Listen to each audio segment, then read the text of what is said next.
Welcome to STL TV. I'm Jade Harrell. In a question that has resonated throughout our history, how do we achieve true justice and equality in America? Well, this question remains unresolved, but is more urgent than ever. Fresh from covering the Republican National Convention, Areva Martin, a St. Louis native and a leading civil rights attorney, joins us today.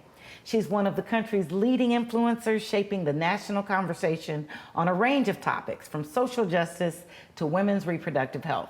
She is a CNN contributor, an award-winning civil rights attorney, a civic leader, a talk show host, an awesome mom, and an entrepreneur. Areva, thank you for being here and welcome home. Thank you, Jade. Always a pleasure to be back with you guys, and I love, as you know, coming home, so thank you. Absolutely. Well, everybody might not know, but what brings you back home? Well, a couple things. I taped last night the debut episode of the relaunch of this internet talk show podcast that I do called The Special Report. I am super excited. When I thought about relaunching, it just made sense to do it in St. Louis, my hometown, where I have so many families, members, and friends, and this has been such a part of my history. This, Jade, started as a little video on Facebook during COVID, right, when everybody was so confused and we were so anxious, we didn't know what to do. And folks started asking me a bunch of questions, and I said, you know what, I'm just tape a little video and answer some of these questions. Yeah. And then I said, well, I'll bring some of my friends from CNN and other shows that I work on, some of the experts that I knew had their fingers on the pulse of what was happening in that moment. And this little video grew into this almost daily talk show. Since it's won 2 Telly Awards, an Anthem Award, gained hundreds of thousands of viewers, millions of impressions online. And I did it for about 2 years. I took a little break. And right now I feel like we are kind of back where we were in the beginning of 2020 as we were learning about the coronavirus. Not the virus this time, but now it's everything happening around our politics, the divisiveness in our country, the attacks on DEI, you know, what's happening with the Democratic Party.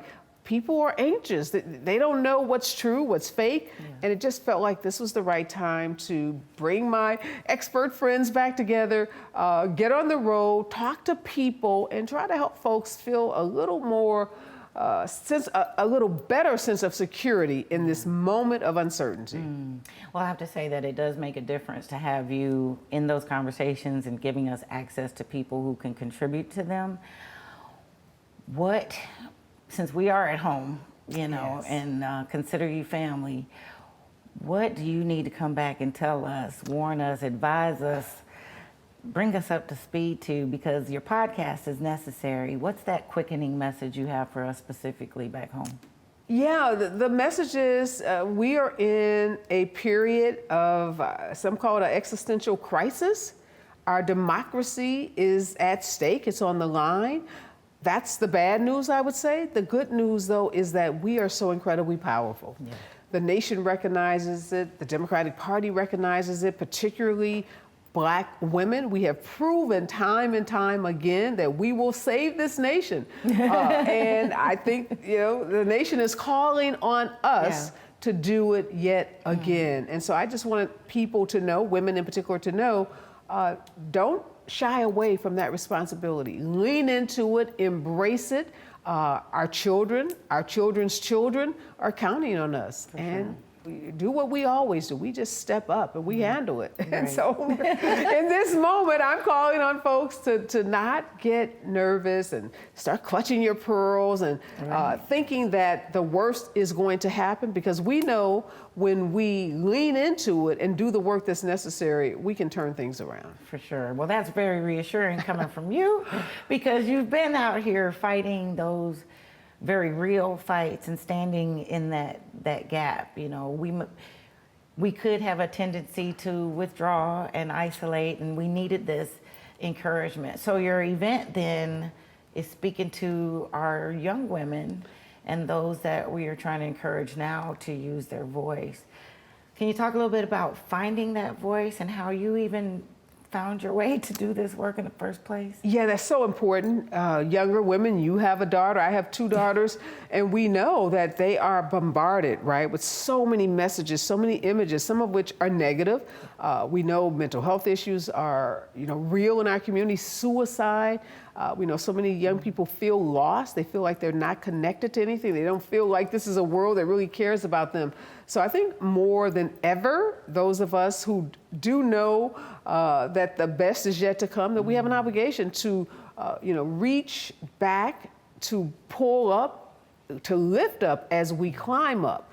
And that's what I've been doing in the work that I do, talking to folks either online, in person, but somehow making folks know that they care, that they matter, and that the work they're doing is important, that we need them. We need these young leaders. We need their voices.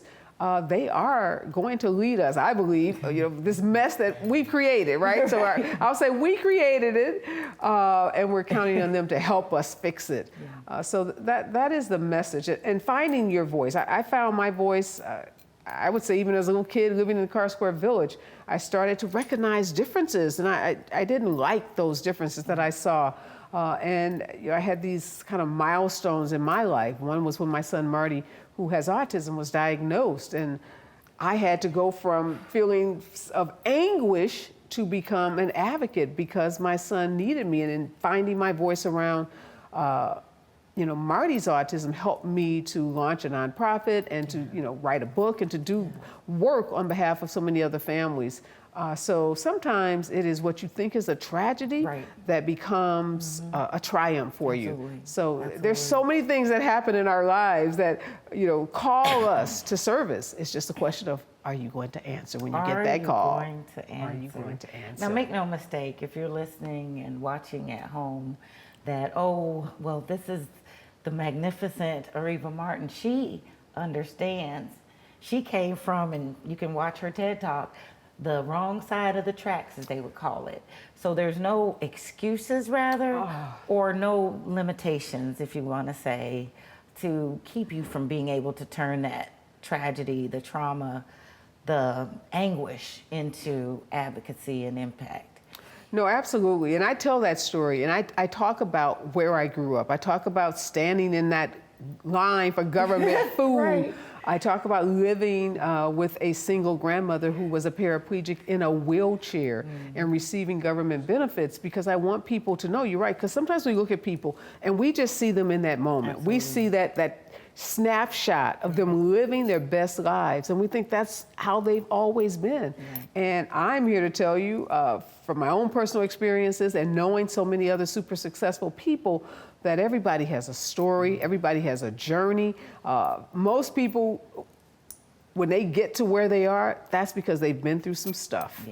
And they figured out how to come through that stuff, how to survive that trauma, that tragedy.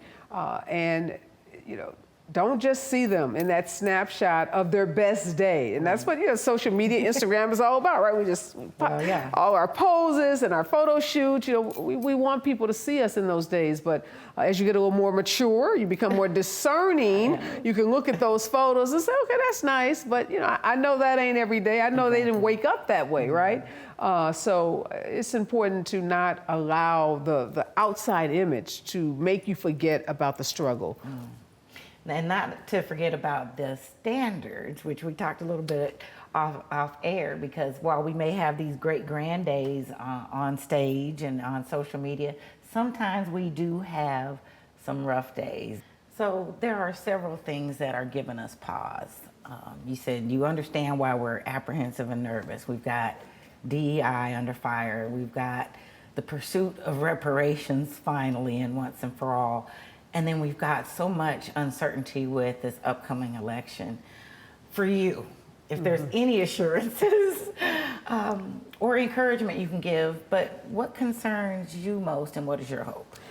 Well, what concerns me is that people aren't necessarily connecting the dots and recognizing how serious these attacks are on us and the impact that they'll have in particular on our community. I think sometimes people think those things are happening out there and they won't impact me, that I'm good. And that's great that people feel confident, but I also want people to recognize that these attacks may not hit you personally, but somebody that you know, your brother, your sister, your spouse, your child, your someone that you care about. And we are each other's keepers. So it's not okay if I'm okay and you're not okay. So that concerns me, is how do we make sure everyone understands the significance of these attacks? Then what do we do about it, right? Obviously, we've got to be able to get up every day, put our shoes on, get dressed and go out there. And what inspires me is that we know through challenges come opportunities. So I say, yes, recognize the challenge, don't dismiss it, don't try to minimize it, but step up to it and use what we have. And we have so much in our community. We have so many resources. We have each other. We have so much power and strength that we can draw from each other, and drawing from each other and using those resources that we have, and just reminding ourselves that our parents, our grandparents, our great-great-great-grandparents, they faced insurmountable odds and challenges and obstacles, and they made it over. They made it through. So draw on that strength of knowing that they did it, and so can we. That's powerful. And connecting the dots, where's the first place you would point us in the direction to start to do that better? Yeah, I want everyone to find a trusted messenger. Find a source, whether it's, checking me out on KBLA every day, checking out the special report that will drop at the end of July on my YouTube page, but find someone that you trust, because you need information in this moment. We know knowledge is power, and information allows you to make good choices.